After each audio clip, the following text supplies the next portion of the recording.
Hey everybody, Shoebox Legends here. Thanks for joining me for a quick COMC rummage video today. So the big box that you see in front of you is my latest COMC order that arrived maybe like a month or so ago, a few weeks back anyway. And just went ahead and grabbed 15 or so cards out of there this morning that we can flip through and kind of take a look at what I'm adding to the collection as I make my way through this box here. There's going to be a lot of shiny in here. I think if you've seen any previous episodes where I look through COMC loot, then you may know that I certainly have a habit of searching out shiny cardboard on the site. And on that note, we'll start off with one here. This is a nice sepia refractor of my guy Xander Bogaerts from the 2020 Topps Chrome release. And the lighting is really good in here this morning, I guess, for refractors like this, because that is an absolute beauty. And Xander just continues to tear it up here in the majors this season. He is pretty much like around inside the top 10 or so in many different statistical categories like hits, OPS. If he's not in the top 10, he's right there in the mix. So he's having a really, really good season, as are the Boston Red Sox. And as is always the case with those Topps Chrome parallels, picked that up for mere pocket change. I think it was like 50 or 60 cents. All right, and we'll stick with the shiny for a minute here and move into the world of soccer. So here's an Edin Dzeko card. I used to like this guy when he was in the Premier League, probably coming up on like a decade ago now, when I first became a Premier League fan.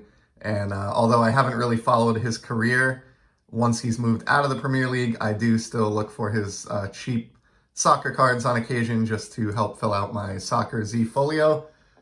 And so picked that one up for under $1. This is the first Prism World Cup set. This is an insert World Cup stars, but this is from the 2014 World Cup release. And with the way that collecting is now, I can only imagine what the 2022 World Cup Prism set is going to be looking like when it hits the shelves, if you can find any. I'm sure it's going to be outrageously priced, but I am still looking forward to the World Cup next summer as a fan. Here's another baseball and another Red Sox card. And again, this one looks great in the morning light here. This is a Planet Metal Nomar from Metal Universe. I first learned of these cards on Eric's channel, Those Back Pages. He had featured, I believe it was a Derek Jeter, and I pretty much fell in love with the foil finish and the planet die cut concept in combination, and so immediately headed on over to COMC and found one for my team, the Red Sox, and the guy who was for a few years there my favorite player in all of baseball throughout the latter half of the 90s, Nomar. So happy to have that one, and we'll stick that one up here and we'll see if it looks halfway decent. Put a couple of these on display. All right, and sticking with the shiny theme, we're going to move over to basketball for a second. Not a huge basketball collector, as I have mentioned a couple of times, but I do have a goal of filling out one single Z folio with some basketball cards. And towards that end, I picked up this awesome Wilt Chamberlain from, I think, last year's Prism basketball set. Not really as up-to-date on basketball, but I love a Prism refractor or shiny Prism card in pretty much any format. And if you give me a retired great of the game with a nice photograph like that, I'm basically helpless. So pick this one up absolutely with that Z folio in mind, and we'll be placing that inside there as soon as this episode is done shooting. And he's certainly one of the greats, and a guy who I didn't really have any representation of in the small start that I have on that Z folio. And so wanted to pick that up. Definitely Prism basketball parallels of retired Hall of Famers was somewhat of a theme for this order. I don't know if I have any others in this small stack here, but there were quite a few of them in the box overall. Next up is a quick one. This is just an orange refractor of former closer Jonathan Papelbon. I showed in a recent video where I picked up a bunch of purple chrome refractors that I had a purple Z folio that I was trying to fill with 360 purple cards. Well, I also have an orange Z folio where I'm trying to do the same thing in the color orange. So This was a need for the 2011 Red Sox team set that resides within that orange Z Folio and was hanging out there for like 40 cents or something. So picked that one up. Oh, so I do have at least one other basketball card here. This is one I've showed other versions of before, but here's the silver prism parallel of this Paul Pierce. I do have a goal in that basketball Z Folio just because these are so cheap and I enjoyed seeing Paul play so much during his time in Boston. I am hoping to fill an entire 9-pocket page with different versions of just this same card, different parallels. And this will certainly represent the silver, which I'll probably put right in the middle of that page. Oof, some terrible glare on that guy. All right, next up, and I guess, I mean, honestly, almost every card I grabbed here seems to be of the shiny variety. Here's a Miggy. Not a whole lot to say here, except he's definitely a 21st century great in terms of best players, you know, to play in this century.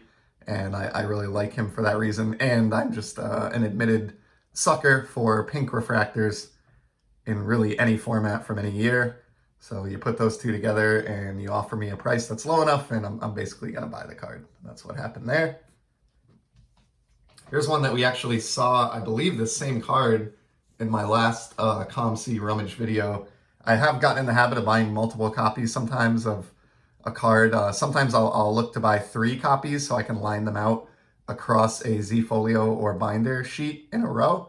But here's another one of these Danica Patrick's. I'm not a racing fan, not even particularly a Danica Patrick fan at all. I just thought this was a neat looking card. I love all the etching that went into this image in typical Panini style, and I just think it's a cool looking shiny card to put in my non-sport or other randomness binder. So grabbed another copy of that. I would not be surprised if there was a third copy of that floating somewhere in that box yet to be processed.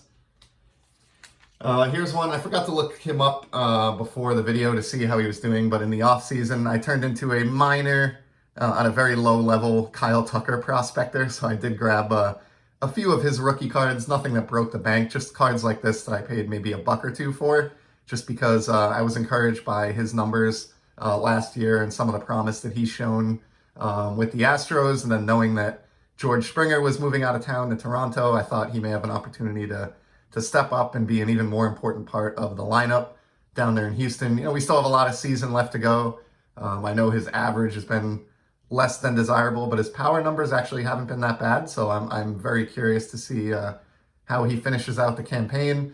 And this is from one of those online only releases, I think a Bowman Heritage release. Sort of looks like a 52 Bowman or something like that with very minimal border. And I just like the image here and the rookie card logo upper left. So just a cheap Kyle Tucker there. And the first card that's not in any way shiny that we've looked at here. But fear not, we're going to head right back into the shine. Here's a Buster Posey.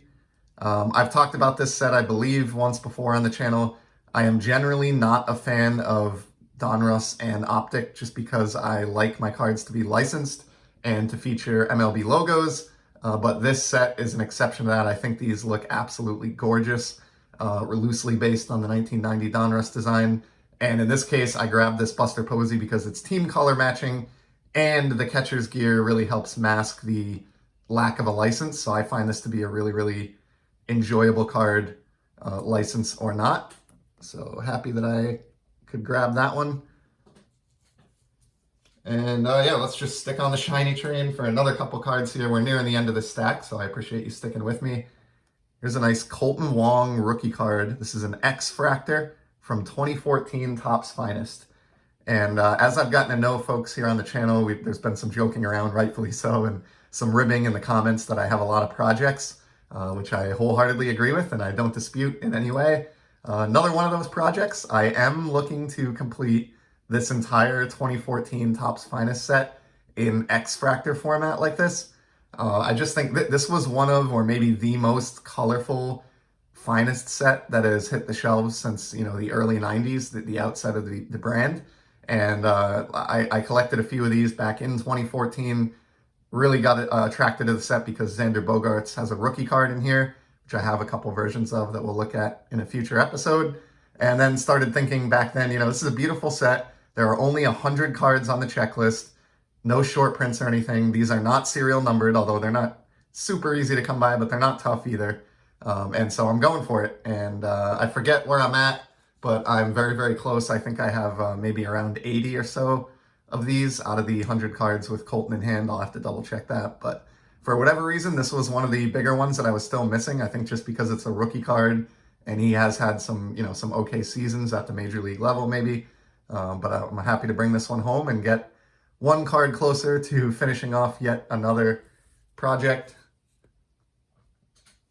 Next couple are kind of two iterations of the same card. This is a guy I talked about in, I think, yesterday's video, looking at some heritage short prints, and a guy who I don't think gets enough love in the hobby, although he may be starting to get some now, and that is Whit Merrifield. So here's his 2019 sepia refractor from Topps Chrome. I like this guy because I think at least for a while he was sort of sneaky good. He led the American League in stolen bases back in 2017, which is a little bit of a lost art. And then in 2018, he led the league in stolen bases again with 45, but also led the league in hits, led the AL in hits.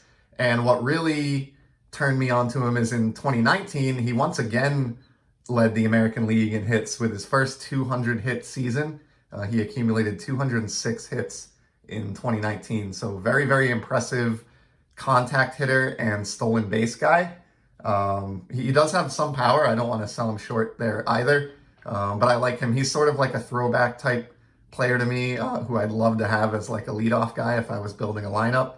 And he doesn't necessarily get a ton of hobby love, although Pepino Man let me know that I guess in the latest issue of Beckett, or in a recent issue of Beckett, they had him on the cover talking about underrated rookie cards maybe. So I'm not sure. Maybe Whit's about to get some hobby love, but I'm glad that I picked up some of his cards last year and already got them shipped to me here, so that I've got a little bit of Whit representation in my collection. And sticking with that theme just for 1 minute here, here's another Merrifield. This one's really cool. This is from the 3D release, and it doesn't translate all that well to camera. I find that these lenticular cards are sort of a struggle to portray correctly here, but you can get an idea for the 3D effect on this. So grab this one just because I think these are really fun. This is a set that I don't think maybe gets a whole lot of collector love from what I can tell, but I look forward to these every year just because they kind of take me back to my youth. They remind me of a Kellogg's release or something that you might pull from a cereal box like that. And so happy to grab this Whit Merrifield to complement the sepia refractor that we looked at a moment ago there. And then I've got just two more to look at here. These are both vintage. Here's one from my slow burn 1954 Bowman set build, which I'm not really working on that actively, but I pick them up when I find them cheap. This is William Hunter, and a great look at a Baltimore Orioles era jersey here, and a really good cap. And just a classic kind of stoic pose of William Hunter. Don't know the first thing about the guy. Didn't do any research prior to pulling this card out of the box, but I just know that I adore all 1950s Bowman cards, and I will basically pick up just about anyone that I can find that is in decent shape that I don't already have, if it's just a buck or two. And so that was the case for William. I'm definitely overdue for a tally on kind of where I'm at with that set. And then the final card is another 50s set that I'm slowly working on. I just adore so many of the sets from the 50s that I find myself slowly plodding away at quite a few of them. And that is the 55 Topps release. Here's a second year Joey J. So pretty nice looking card here with the Milwaukee Braves, of course. This was prior to the transition to Atlanta. And a logo that's probably not very politically correct, or you certainly wouldn't see on a modern day trading card, but I love the 55 set, and very happy to have this one. Joey, of course, had 99 career wins and 999 career strikeouts, which is kind of cool, and was inducted to the Braves Hall of Fame. So he had himself a very nice career, and happy to welcome him to my slowly budding 1955 Topps baseball set. So that's a wrap. I can't believe I went 15 minutes talking about 15 cards. I just love the hobby and tend to get long-winded, so certainly appreciate it if you stuck with me all the way through this one, and I will be back in the near future with some more sports card content. Take care.